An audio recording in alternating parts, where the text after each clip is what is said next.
So I checked the email during the break, and are you serious about this war on women, Republican theme night at the convention?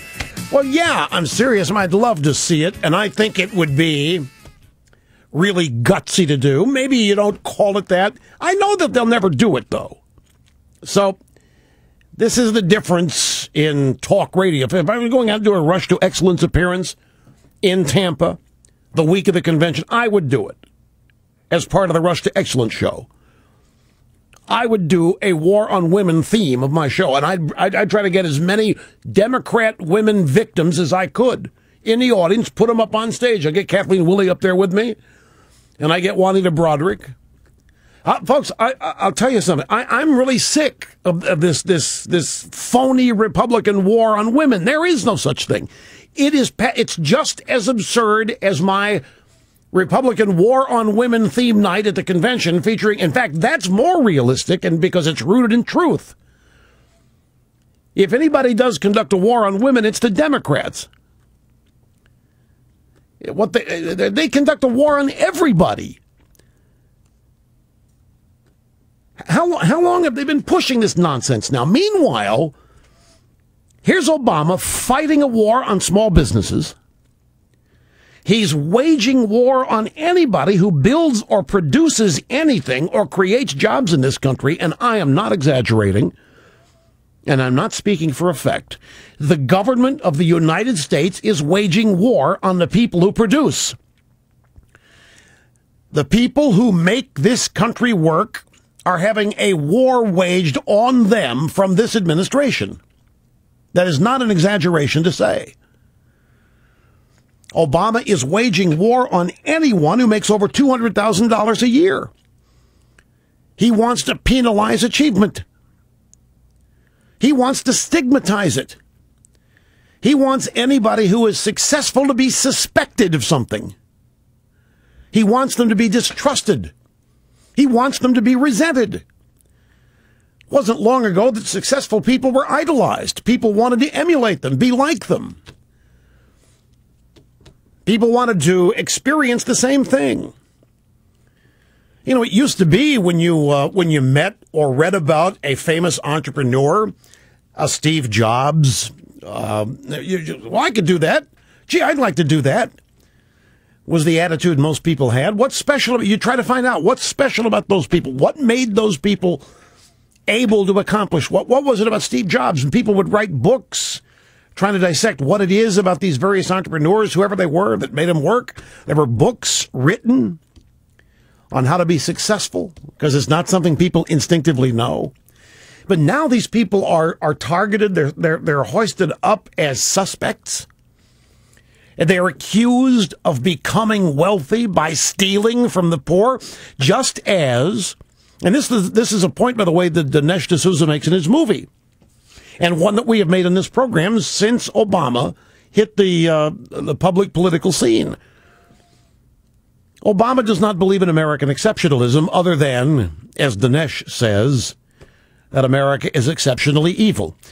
And in his movie, Dinesh makes it plain that Obama believes the United States became a superpower by stealing everything from other poorer nations around the world. And he believes that individual wealthy people in this country became rich, wealthy, successful, whatever, by stealing from the poor in the country, which I have never understood the math. I don't know how you become rich by stealing from the poor, but this is what Obama wants people to believe. So he's waging a war against successful people. And meanwhile, we got this nonsensical so-called Republican war on women. It's absurd. Everything, it's upside down. Obama is waging war on the blue-collar, white working class. He's attempting to demonize them, and his campaign is aimed at suppressing their vote. Stanley Kurtz has a book out. Obama's got his sights set on targeting people who live in the suburbs, because the people who live in the suburbs are just like the rich who've stolen from the poor. The people who live in the suburbs are the reason there are poor inner city schools and lousy inner-city services because the successful people left. They were racists or whatever. And they want to hang around with poor people or people with different skin color or people with different gender or sexual orientation. So they fled and they went to the suburbs to hang around each other. Obama's waging a war on all of this under the guise of transforming the country and finally bringing justice to all these people who've been screwed from the very beginning by the successful and by the rich. And that's his objective. At least that's what he wants them to think, that he's going to go out there and punish all of these successful people, taking as much from them as he can and giving it to the rightful owners of all this wealth. And he's campaigning on that basis, and he's seeking votes on that basis. And I don't know what you would call it other than waging a war on successful people. He's waging war on energy producers. He's waging war on non-union workers. He's waging war on right-to-work states. He's waging war on anybody who tries to protect our borders. He's waging war on people that want to protect our ballot boxes, for crying out loud. No way can we have voter ID. No, we're not going to get rid of anything that would enable the Democrats to cheat. You know, it would probably take me less time to list the groups of people Obama's not waging war against. But when you get right down to it, Obama is waging war on pretty much everybody in this country because the people that he is telling are going to benefit from his policies are not going to benefit from his policies. Nobody is going to benefit. Nobody other than elite leaders has ever benefited from socialism, Marxism, communism, or any other ism that involves an expanding central planning government. Ask the people in Tampa or Sarasota, wherever it was, town hall meeting in March or April of 2009, shortly after Obama was immaculated. You remember this.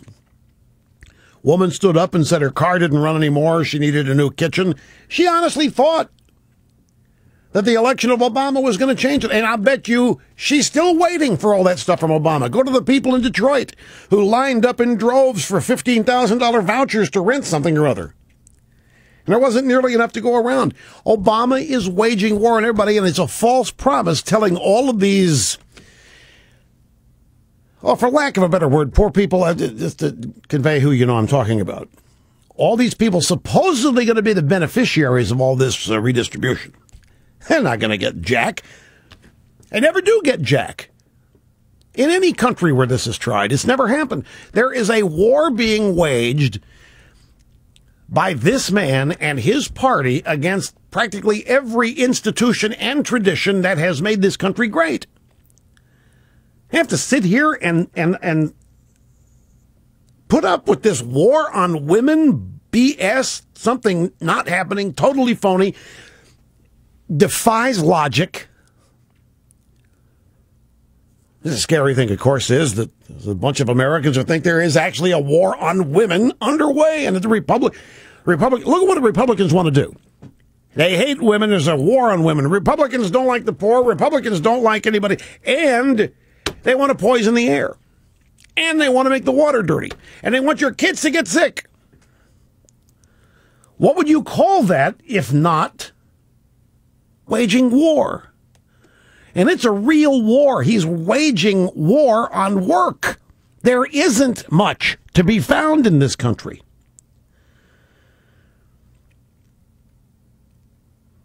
He's trying to build this big, ever-increasingly large group of people known as the takers, and filling them full of a false hope that all they've got to do is sit around, vote for him, and then wait. And that house on the beach is going to be theirs. And that shiny car they see driving down the street, that's going to be theirs too. But no. I can't talk about any of that. No, it's the war on women and Republicans and abortion and all this. And the fact of the matter is, If you want to discuss abortion, it's the Democrats with blood on their hands. It's the American left with blood on its hands when you discuss the subject of abortion. All right, a brief timeout here, my friends. Another obscene profit timeout. Be tough. Hang in there. We'll be back in a jiffy.